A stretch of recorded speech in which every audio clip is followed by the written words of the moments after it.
नमस्कार दोस्तों, क्या आपको भी कभी ऐसा लगा है कि आप में किसी भी काम को करने का जुनून नहीं है, या फिर आपको अभी तक यही नहीं पता चला है कि हॉबी और जुनून यानी कि पैशन में फ़र्क क्या है? और इससे भी बड़ा सवाल ये है कि हमें पैशन की ज़रूरत ही क्यों है? अगर आप इन सवालों के जवाब को जानना चाहते हैं तो इस वीडियो को एंड तक ज़रूर देखो। तो पहला सवाल ये है कि हमें किसी भी काम को करने का जुनून कब और क्यों आता है? अब ज़रा ये सोचो, हमारे पूर्वजों या ऐसे कहें कि इंफॉर्मेशन टेक्नोलॉजी और इंटरनेट के युग से पहले के जितने भी लोग थे वो पैशन शब्द को अलग से महत्व नहीं देते थे। वो जो भी काम करते थे उसे जुनून के साथ करते थे। और हमारे जनरेशन के लोगों को तो काम करने के लिए जुनून की ज़रूरत पड़ रही है। ऐसा क्यों है? सवाल दिलचस्प है ना?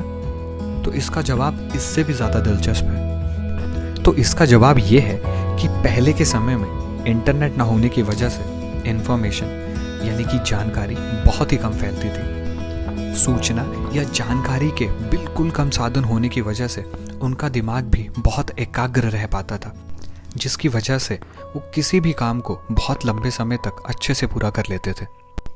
और किसी भी काम को प्रोडक्टिविटी के साथ बिना बोर हुए लंबे समय तक कर पाना ही तो पैशन है। पर आज पैशन एक विषय बन गया है। उसका कारण ये है कि आज इंटरनेट की वजह से जानकारी किसी भी विषय पर इतनी तेजी से फैल रही है कि हमारा दिमाग एक विषय पर एकाग्र या कंसंट्रेट ही नहीं हो पाता। आज आप इंटरनेट में जाके कुछ भी ढूंढ लीजिए, आपको हर एक विषय में बहुत सी जानकारी मिल जाएगी। हर कोई एक नई सूचना आपको दे रहा है, जैसे करियर कैसे बनाएं, ज़्यादा पैसे कैसे कमाएं आदि। ऐसे में अपना पैशन ढूंढ पाना थोड़ा मुश्किल हो जाता है। तो किसी भी काम को प्रोडक्टिविटी और सेटिस्फेक्शन से करने के लिए हमें अपने पैशन को ढूंढना बहुत ज़रूरी होगा। और ये कब मिलेगा? तो ये तब मिलेगा जब आप अपनी पर्सनैलिटी को सही तरीके से समझोगे। तभी आपको विश्वास होगा कि आप किस काम के लिए बने हैं। पर्सनैलिटी के प्रकार और पैशन के संबंध पर हमने पहले जितने भी वीडियोस बनाए हैं उन सब के लिंक आप डिस्क्रिप्शन बॉक्स में देख सकते हैं। अब सबसे अहम सवाल ये आता है कि पैशन ढूंढना क्यों ज़रूरी है? तो इसका जवाब ये है कि आजकल करियर के इतने नए नए और अनोखे क्षेत्र आ गए हैं कि हर कोई ऐसा काम करना चाहता है जिसमें उनको मज़ा आए, जिसमें उनका दिल लगे। और ये मज़ा क्या है? मज़ा है बेस लाइन ऑफ लाइफ के जितना हो सके पास जाना। जिंदगी का बेस लाइन क्या है? आइए इसे संक्षेप में समझते हैं। जिंदगी का बेस लाइन है संतुष्टि यानी कि सेटिस्फेक्शन पाना, हेल्दी यानी कि सेहतमंद रहना, हैप्पीनेस यानी कि खुशी पाना, रिलेशनशिप्स यानी कि संबंध सही रखना। दोस्तों, बेसलाइन की कीमत पैसों से नहीं नापी जाती। इसके मायने सबके लिए अलग अलग होते हैं। ये बात हर जनरेशन के लिए कॉमन है कि हम सब अंततः संतुष्ट और खुश रहना चाहते हैं। उदाहरण के लिए स्टीव जॉब्स ने अपनी ऑटोबायोग्राफी में कहा था कि काम करने के चक्कर में मैं जीवन जीना ही भूल गया।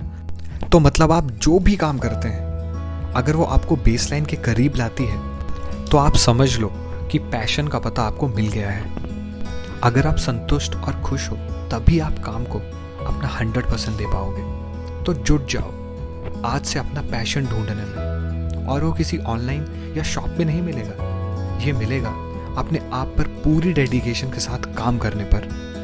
तो अब हम आपको 5 स्टेप्स बताएंगे जो आपके पैशन या जुनून को सटीकता से समझने में आपकी मदद करेंगे। सबसे पहला है शिफ्ट योर परसेप्शन या अपने नज़रिए को बदलो। मतलब जानकारी सबसे लो, लेकिन वही करो जो तुम्हें अच्छा लगता है, जो तुम्हारे मन को अच्छा लगता है, क्योंकि अल्टीमेटली काम तुम्हें करना है। उदाहरण के लिए लोग अपनी हॉबी को अपना पैशन समझ बैठते हैं। जैसे पेंटिंग मेरी हॉबी है, बट क्या मैं इसमें पूरी ज़िंदगी दे सकता हूँ? क्या कुछ नया कर सकता हूँ? इसलिए मैं क्या करूँगा पैशन ढूंढ के बजाय क्यों ना एक ही ज़िंदगी मिली है तो मैं अपने पैशन या जुनून से काम करूँगा का एटीट्यूड रखो। नज़रिया बदलो, ज़िंदगी बदल जाएगी। दूसरा स्टेप है, जैसे कि पहले ही आपको बताया है, कि लाइफ के बेसलाइन इमोशंस को बढ़ाने वाला काम करो, जो काम तुम्हें संतुष्टि और खुशी दे। तीसरा स्टेप है, अपने पैटर्न ऑफ इमोशन को नोट करो। किस काम में तुम्हें सबसे ज़्यादा मज़ा आता है, या तुम किस बात से परेशान होते हो। किसी और को वही खुशी दो। हो सकता है दूसरों की परेशानी दूर करना ही तुम्हारा पैशन हो, उदाहरण के तौर पर 2004 में आई सुनामी में एक हस्बैंड वाइफ ने अपने तीनों बच्चों को खो दिया। दोस्तों, उन्होंने अपने इमोशन से अपने पैशन को ढूंढा। फिर उसके बाद उन्होंने गांव-गांव जाके उन बच्चों को ढूंढना शुरू किया जिनके माँ बाप उनसे बिछड़ गए थे या जो गरीब रह गए थे, होमलेस रह गए थे। और आज की डेट में 36 से ज़्यादा ऐसे बच्चे हैं जिनका वो पालन पोषण कर रहे हैं और उनको एक नई ज़िंदगी दे रहे हैं। तो हाँ, कभी कभी हमारे इमोशन से भी हमारे पैशन का पता चलता है। चौथा स्टेप है, अपने डर का सामना करो।